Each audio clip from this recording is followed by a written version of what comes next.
ប្រេងម៉ាស៊ីនមាន3ប្រភេទនិងមានលក្ខណៈសម្បត្តិនិងការប្រើប្រាស់ខុសៗគ្នា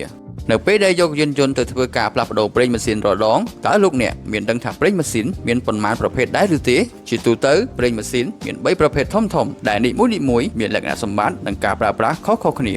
1ប្រេងធម្មតាគឺជាប្រភេទប្រេងដែលត្រូវបានប្រើប្រាស់ទូទៅនិងមានតម្លៃថោកបំផុតវាត្រូវបានចម្រាញ់ពីប្រេងឆៅនិងសមស្របសម្រាប់រថយន្តស្តង់ដារភាគច្រើនដែលមានការរចនាម៉ាស៊ីនសាមញ្ញនិងទម្លាប់បើកបរធម្មតា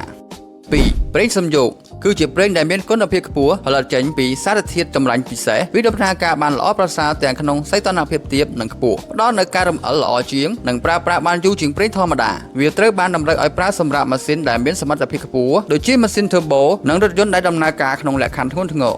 3ប្រេងសំយោគចម្រុះគឺជាប្រភេទប្រេងដែលលាយបញ្ចូលគ្នារវាងប្រេងធម្មតានិងប្រេងសំយោគវាផ្ដល់តុល្យភាពល្អរវាងគុណភាពនិងតម្លៃដែលផ្ដល់ការការពារបានល្អប្រសើរជាងប្រេងធម្មតាប៉ុន្តែមានតម្លៃថោកជាងប្រេងសំយោគសុទ្ធ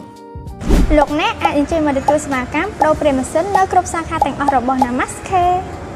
សូមអរគុណជួបគ្នានៅវីដេអូក្រោយទៀត